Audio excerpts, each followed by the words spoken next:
this edition of the Final Whistle on learmedia.tv. Press the red button on the bottom right-hand side to subscribe to our channel. It's free of charge, and tell all your friends about us. Good evening, Anna Moore, and welcome. Welcome. Oh, thank you very much, Pat. Good evening, Chris Price again, and welcome to you. Good evening, folks. Now, we're expecting another one or two in, but whatever happens, we'll deal with it. That's what we generally start off with soccer, and obviously with the Premiership or near neighbours. Of course, there's a lot of followers in Ireland for that, and a lot of connections with the clubs as well down through the years. So there was wins for Liverpool, Leeds, Man City, Norwich, and Wolves, and I didn't take view of any more of them. And Joe isn't here. Joe Waters won't be with us tonight.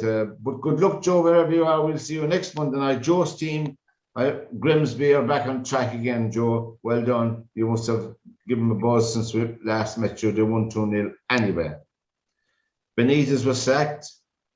Coutinho made a good return to Aston Villa. We'll see. Will it be a good signing? Mo Salah, looking for 20 million a year for the next 4 years. Very doubtful indeed. There's rumours that Wayne Rooney could be in the frame for the new Everton job. They're looking for their 7th manager in 6 years. That's a good record anyway. There'll be a lot of people running away from that club.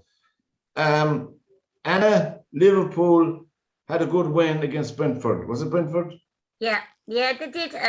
Actually, my son and my grandson were there. But they did. And, they needed that because, we'll say, against Arsenal the other night, they had most of the play, but they just couldn't get the goals. And people were inclined to say, without Salah and without Mane, and, we weren't getting goals. So I think I was delighted to see Bobby get a goal yesterday. I really was. You've given him a bit of confidence, I think we'll be all right until Manny and the lads come back from the African Cup. I think they should hold their own, but they need to win. They can't afford in the league now to drop any more points, because at the moment they have a slim chance of catching City. They have a game in hand which would bring them down to, I think it's 8, is it?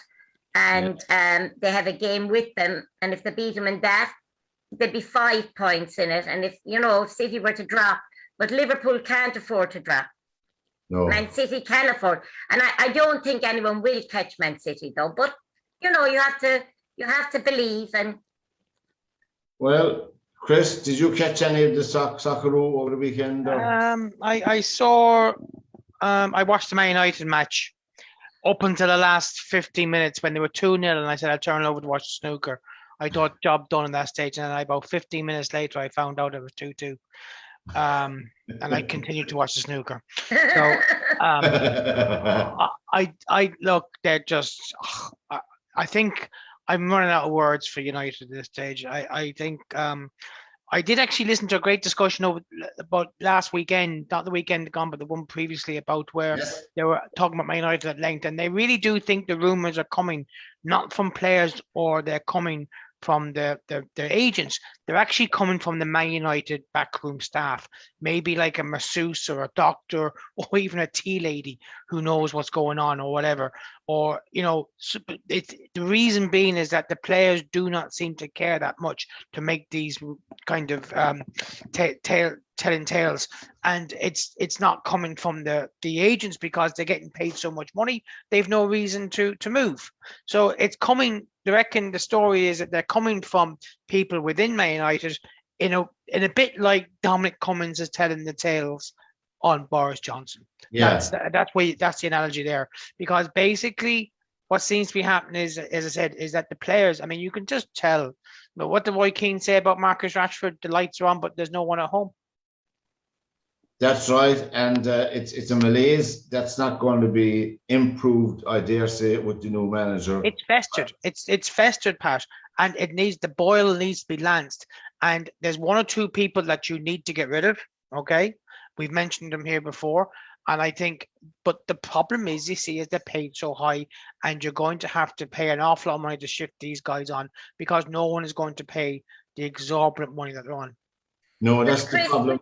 Yeah. Chris, the thing about it is, I mean, before the other manager was sacked that time, we were all saying that, well, I wasn't, Man United supporters were saying that they wouldn't play for that manager.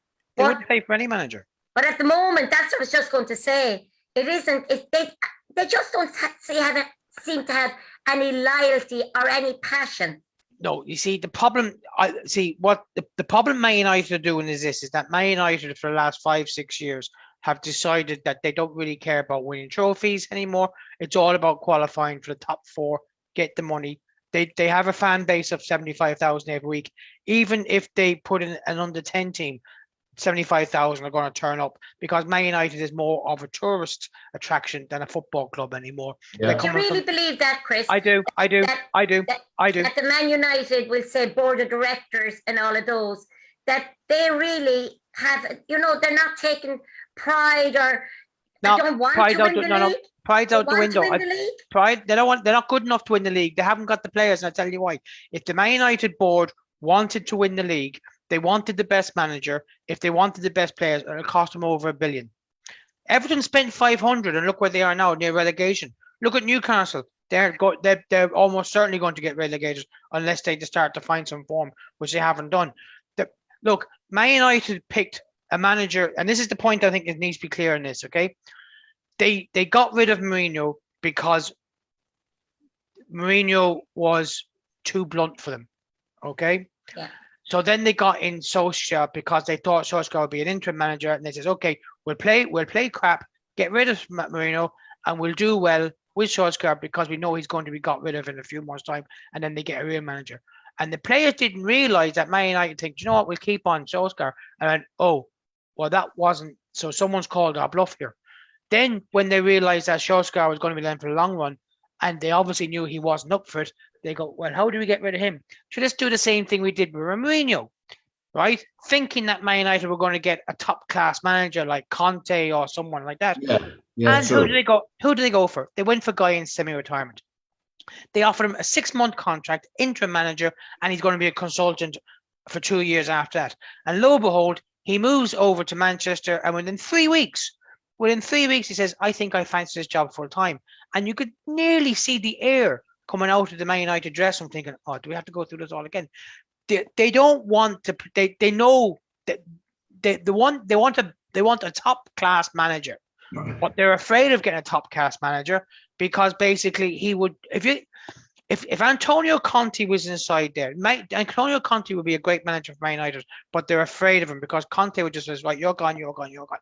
And Man United are going, right, what do we go with these fellas? They're going to cost us a fortune. That's what they're afraid of. That's why they're going for people who are like yes men. That's exactly what they're doing. So, but Chris, do you actually think that the supporters and the kids that follow them and all of that will stay with them if they keep going the way they're going? The true Man United supporters have left them a long, long time ago. It's tourists who go to the matches these days. that's right, in corporate boxes, merchandising, and all of that. It's a huge business. Anna, there's an old joke years ago that Man United objected to the 12:30 Saturday afternoon matches because the trains don't run from Plymouth in time for the match. Oh, wait. Because that's the joke, because because what they're saying is the fans don't come from Manchester. I tell you, I mean, I've got a cousin that lives in Manchester.